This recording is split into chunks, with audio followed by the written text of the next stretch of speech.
Hey, I'm Cami Cortez. I am part owner of Fleet Wrap Headquarters and Cortez Visual Communications. Our company's been wrapping commercial vehicles nationwide for over 10 years, and we have done over 11,000 wraps. We deal mainly with other businesses, and because we work so closely with businesses and helping them grow, I thought it was important to make a video to just get the information out there about the new act that was just passed yesterday, March 27th. It was in response to the economic downturn that our country is experiencing because of the pandemic that's going on. It's known as the CARES Act, and it's really going to be huge for small businesses everywhere. So I just think it's important that other businesses know about this and take advantage of it.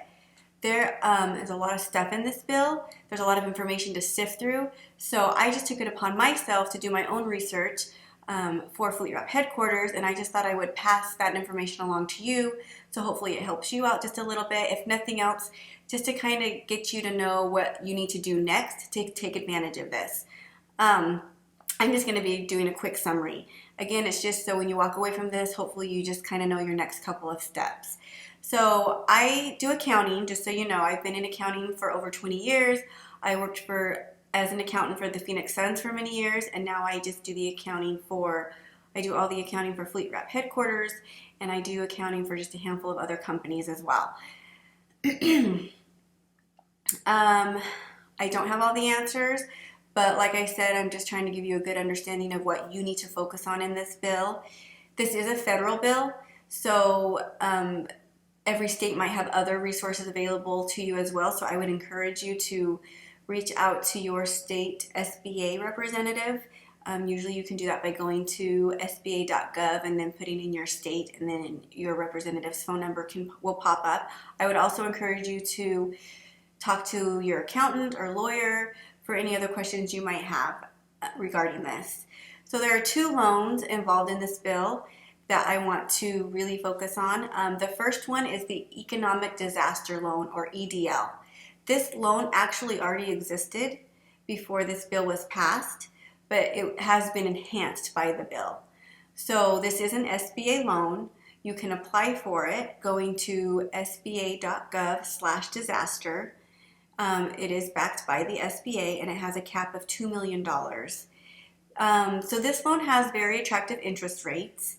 And the thing about this loan is that when you apply for it, and then after you've heard back from them, they are going to give you $10,000 before you get the rest of your loan money. So what this is they understand that it's going to take a while to fund this loan for you, and they're just trying to cover that gap, bridge that gap of time between when you actually get your loan money and as it's all being processed. They're going to give you $10,000. Then if you choose to take the loan, that $10,000 will be subtracted off the total amount of the loan that you've been approved for. If you choose not to take the loan, you still get that $10,000. And this $10,000 is more of a grant that you don't have to pay back. So if nothing else, I would encourage you to go to sba.gov/disaster, apply for the loan. Even if you don't take it, if you decide you don't want it, you'll still get that $10,000 that you don't have to pay back. So the thing with this loan, it's the website was getting bogged down, and if you tried to apply a couple weeks ago, it was very, very slow. They've since updated it, so now when you go on, instead of applying directly on the website, when you go onto their website, a page will pop up that will have a list of all the different forms you need to fill out. You can then download those forms, fill them out, and then upload them back onto their website, and then you're considered applied. It does take a few days to hear back from them. When it was first being rolled out, they were saying 5 to 10 business days. Now they're saying 2 to 3 weeks before you hear a response. But again, you will hear a response eventually.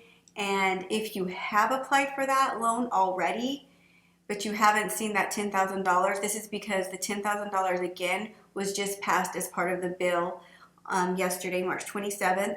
So they are going to work on getting that $10,000 out to those who have applied as soon as they can. They're working on it, and that's just why you haven't seen it yet.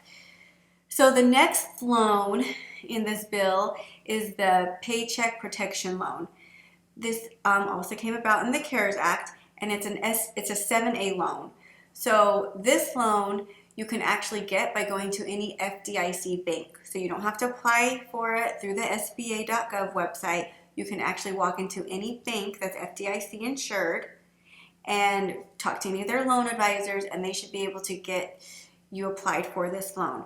So this, again, just passed. So they're hoping to have banks ready to accept those applications by the end of next week. They're saying 2 weeks at the latest is what they're hoping. So this loan is huge. This loan, a business owner will be able to borrow up to 2.5 times their average monthly payroll. So you take 12 months worth of payroll, get the average of that for a month, and multiply that 2.5 times. And that's about the amount that you're going to be able to borrow. It does cap at $10 million. Also, you'll be able to add into those costs things like mortgage interest, rents, utilities, health insurance premiums, possibly contract labor. Again, a lot of these details still haven't been worked out because this bill is brand new.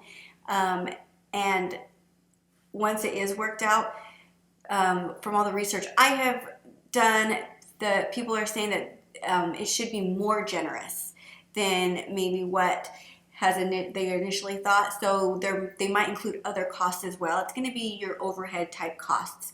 But again, you'll be able to get a good idea of what that is by multiplying your monthly payroll by 2.5 and then adding in things like rent, utilities, mortgage interest rates.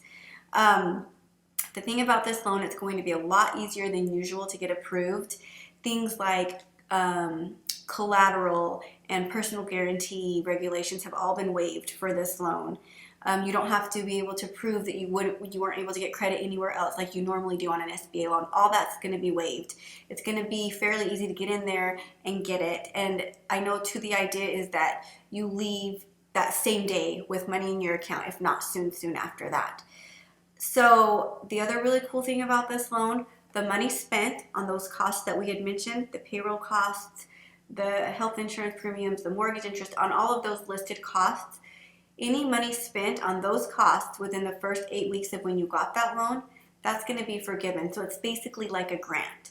You're going to be given a grant by the government. You don't have to pay that back. And then whatever money is left over, that then will be rolled into an SBA loan. And that loan too will have very attractive interest rates. They're saying up to 4%, and it's going to have a maturity of 10 years. So that's the remainder of your money after that first 8 weeks. And then those payments will then be able to be deferred for about a year as well.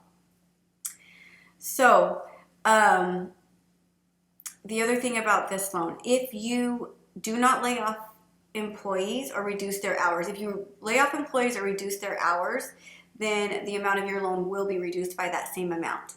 If you've already laid off employees, if you restate them before June of 2020, then your amount of your loan will not be reduced. So they're really trying to encourage business owners to just not lay off employees if they don't have to, and they're trying to do everything they can to incentivize for that. So what you can take away from all this, the things that you should do right away, do not lay off employees if you don't have to. If you're not down to your last dollar, do not lay off your employees, because let this roll out. It's all gonna be worth it. It's all gonna be there to really help you be able to hang on to them. It does not cost money to apply for any of these. So I would say apply for the loans. Apply for the EDL loan on SBA.gov/disaster. Get that ball rolling, because like I said, it's been bogged down, so it's going to be a while before you hear from them. Get the ball rolling, and then if you already have applied for an EDL loan, or if you already have money from an EDL loan, you will be able to, if you accept that money, you will be able to roll that into your payroll revision loan as well. So if you get a 7A loan from the bank and you already have money from the EDL loan from SBA.gov, you'll be able to roll that money into your new loan. So at this point, I would just apply for them, and then you can figure out what your options are as all the details start to roll out. So I would go to SBA.gov, apply for that, and then I would contact a loan advisor. If you have one that you've worked with in the past, I would contact them or contact your bank if it's FDIC and get a loan advisor, set up an appointment, get that ball rolling as well. Hopefully by the end of next week they're able to apply for this new 7A loan. But if not, just get that ball rolling so that you have that relationship and you're having that conversation. Do those two things, and then hopefully, like I said, as more details come out, you'll be ready to make those decisions. We've added a link to SBA.gov below where you can check for those details. Thanks for watching.